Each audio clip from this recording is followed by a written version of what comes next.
Saat Vera dan anak buahnya ini akan pergi, Elliot bertanya di mana Sheila berada. Mereka kemudian memberinya kunci. Elliot menyadari Sheila berada di dalam bagasi mobil yang dia gunakan. Tak diduga, Vera telah lebih dulu membunuh Sheila. Elliot benar-benar tidak menyangka akan hal ini. Akankah dia memburu kembali Vera untuk membalas dendam kematian Sheila? Film pun berlanjut ke episode selanjutnya.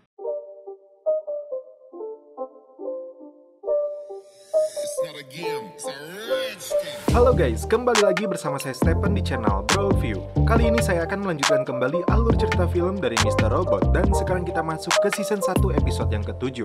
Untuk itu sebelum masuk ke ceritanya, seperti biasa siapkan apa? Ya tentunya kopi dan nutbray untuk menemani kalian dalam menonton alur cerita film ini. Dan sekarang kita masuk ke filmnya.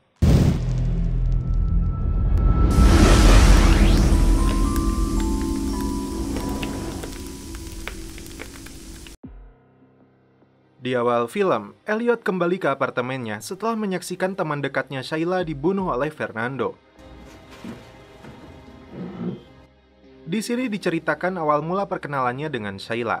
Saat itu, Elliot baru saja pulang kemudian mengkonsumsi morfin. Tiba-tiba, Sheila mengetuk pintu meminta segelas air untuk ikan cupang yang diberikan keponakannya. Dia baru saja menempati apartemen persis di sebelah Elliot. Dan saat itu pula, Sheila mengetahui jika Elliot seorang pecandu. Setelah mengaku pekerjaannya sebagai seorang pengedar narkoboy, Elliot mulai saat itu akan membeli morfin dari Sheila, tapi syaratnya dia juga harus memberikannya Suboxone. Sempat mengaku sulit mendapatkan Suboxone-nya, Sheila berjanji akan mengusahakan barang itu dari seorang psikoplog. Itulah penggalan kisah mula perkenalan Elliot dengan mendiang Sheila yang harus merenggang nyawa karena dibunuh oleh pemasoknya sendiri. Dan inilah Mr. Robot. Elliot kembali menemui psikolognya. Dia harus menandatangani sebuah dokumen yang menyatakan Elliot telah mengunjungi Krista selama setahun sesuai dengan perintah pengadilan. Faktanya, Elliot tidak pernah mendengarkan saran dan masukan dari Krista. Justru sebaliknya, Krista sendiri yang frustasi dan tidak kuat lagi untuk memberitahu Elliot. Salah satu alasan Elliot tidak bisa mengamalkan saran dari Krista karena peretasan data pribadi psikolog ini yang ternyata sama-sama memiliki masalah kepribadian. Dan saat itulah hari terakhir Elliot mengunjungi psikolognya. Kembali ke Angela, ditemani Nayar untuk menemui tim pengacara dari Terry Colby. Angela mengajukan secara resmi melakukan pertemuan dengan mantan direktur teknologi E-Corp. Ketua tim mereka, Seth, awalnya menolak pertemuan tersebut karena tidak ada untungnya bagi klien mereka. Nayar memastikan Angela memiliki penawaran penting untuk Colby. Selama 20 tahun terakhir, mereka berada di pihak yang berseberangan. Nayar menyindir jika niatnya bukan seperti Joker yang ingin mencuri jutaan dolar milik Colby. Mereka akhirnya setuju untuk menyampaikan penawaran tentang pertemuan ini kepada Terry Colby. Sementara itu, Elliot mendapat teguran dari atasannya karena beberapa minggu terakhir dia tidak menunjukkan keseriusannya dalam bekerja. Karena itu, Gideon akan memberi cuti. Elliot menolak karena dia merasa baik-baik saja. Selain itu, Gideon menyampaikan duka atas kepergian Sheila. Di sini terungkap jika sejak kecil Elliot punya hobi meretas situs apa saja yang dia mau. Dengan sedikit melakukan perubahan pada metadata kodenya, situs itu secara otomatis dapat dia kuasai. Elliot juga membayangkan pertasan terhadap orang-orang di sekitarnya. Yang seringkali dia lakukan membuat tahu kepribadian dan setiap masalah yang mereka sedang hadapi. Ketika Gideon menyuruhnya mencari seseorang untuk meluapkan unek-uneknya, menurutnya itu hanya omong kosong. Dalam sebuah tayangan berita, diinformasikan jika kelompok hacker F-Society kehilangan sumber dayanya dalam meretas konglomerat multinasional terbesar di dunia. Hal tersebut diungkapkan oleh Menteri Keamanan Dalam Negeri, yaitu Jeh Johnson. Karena ejekan tersebut, Mr. Robot berniat untuk melakukan lobby kembali kepada kelompok hacker Dark Army. Darlene menanggapinya secara pesimis karena dia sudah mencobanya beberapa kali. Menurutnya, meretas ke sesama kelompok hacker jauh lebih sulit melebihi instansi perusahaan atau pemerintah. Salah satunya karena Cisco mengganti OS-nya setiap waktu. Mereka selalu menolak permintaan untuk melakukan pertemuan. Mr. Robot kemudian menyinggung Waitrose, sosok penting kelompok itu yang masih diragukan keberadaannya. Darlene menambahkan, misi ini akan semakin sulit karena Evil Corp telah menyalin semua datanya ke seluruh pusat penyimpanan Steel Mountain yang baru. Mr. Robot tidak mengeluh karena dia punya rencana. Dan apakah rencana besar yang akan dilakukan tim hacker ini? Lanjut. Kembali ke Elliot, seperti biasanya data pribadi yang berkaitan dengan Shayla dia simpan di dalam sebuah CD, kemudian dimasukkan ke dalam brankas pribadinya. Setelah itu, dia musnahkan jejaknya dengan menghancurkan chip tersebut menggunakan microwave. Tapi di sini, Elliot tidak menyadari salah satu chipnya terjatuh kemudian ditelan oleh anjingnya. 3 anak buah Tyrell membahas pekerjaan mereka dalam meningkatkan keamanan finansialnya. Salah satu dari mereka malah berniat untuk pindah ke Google hanya karena manajer perekrutannya yang sesama Homebring. Mereka tidak menyadari Tyrell yang sedang galau merasa tersindir dengan ucapan mereka yang membahas masalah kelainan seksualnya.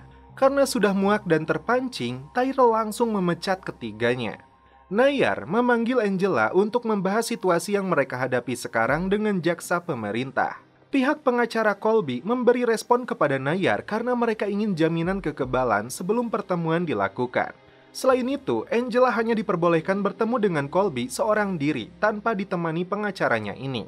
Nayar ingin memastikan kepada Angela apakah dia sudah siap melakukan pertemuan dengan salah satu orang yang cukup berbahaya ini. Mr. Robot mendatangi Leslie Romero untuk merekrutnya kembali dalam misi ini. Pria ini menolak karena bisnis baru yang dia sedang lakoni dalam dunia mikroba tanaman ini cukup menjanjikan. Karena penolakan itu, Mr. Robot terpancing emosinya. Dia todongkan senjata kepadanya.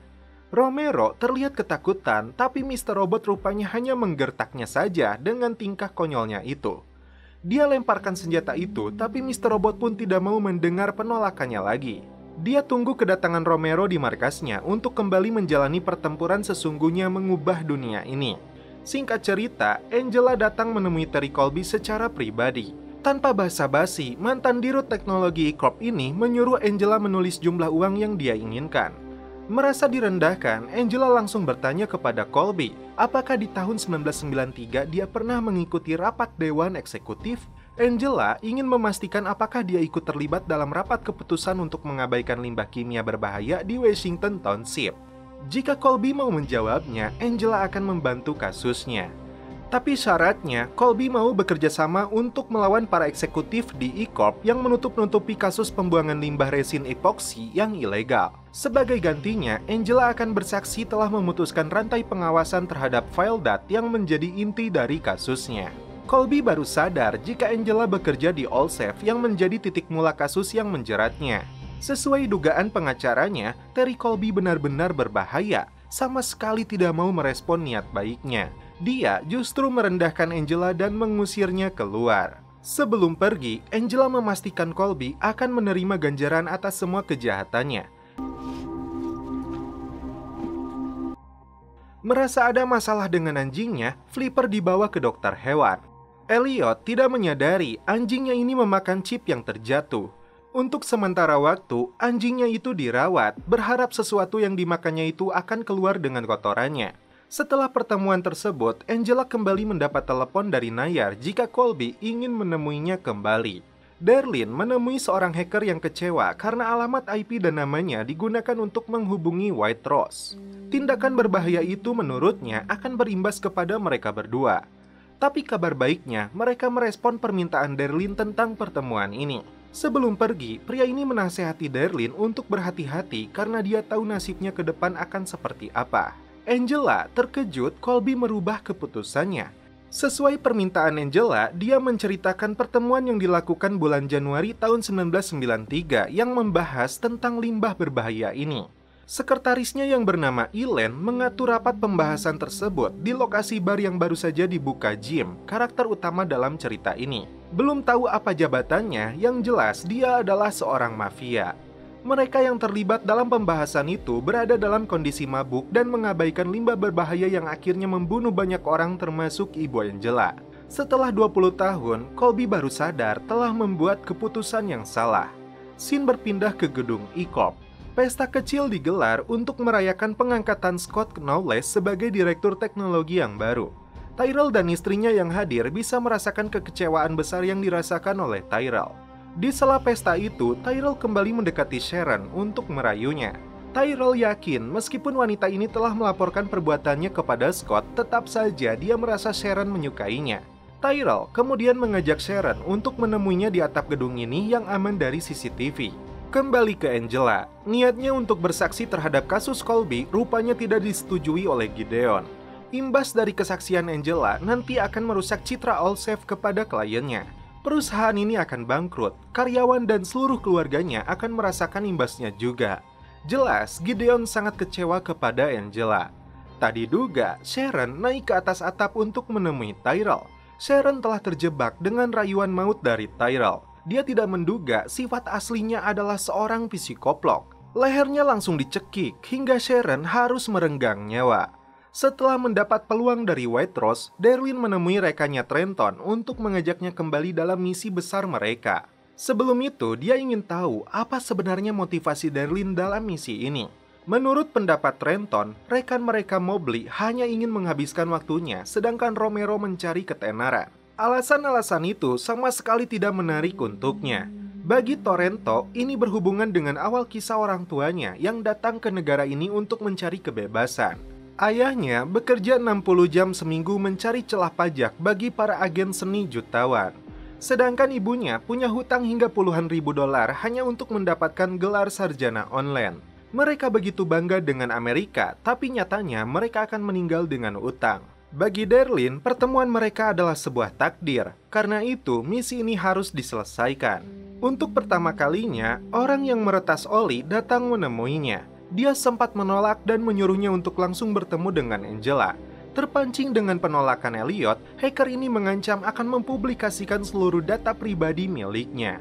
Di akhir episode ke-7 ini, Elliot kembali menemui psikolognya. Dia mengaku selama ini berbohong dengan ceritanya. Obat yang sering diresepkan kepadanya tidak pernah diminum. Tapi, Elliot pun menyinggung jika Krista tidak pernah minum obatnya juga. Krista mulai terkejut saat Elliot mengetahui dengan detail aktivitas pagi yang dia lakukan.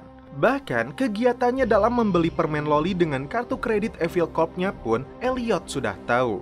Tak sampai di situ, Elliot tahu jika Krista telah memberi saran kepada seorang wanita bernama Marilyn untuk meninggalkan suaminya karena faktanya kasusnya sama persis seperti yang dialami Krista saat dicampakkan suaminya. Yang mengejutkan, Krista ingin ibunya mati. Seperti halnya Elliot yang mengalami paranoid, Krista pun seringkali merasa kesepian. Dengan terbuka, Elliot mengaku telah meretasnya, bahkan banyak orang yang telah diretas hanya karena ingin mengobati kesepiannya. Pertanyaannya, apa tanggapan Krista karena seluruh masalah pribadinya telah diketahui oleh Elliot? Namun, film berlanjut ke episode selanjutnya.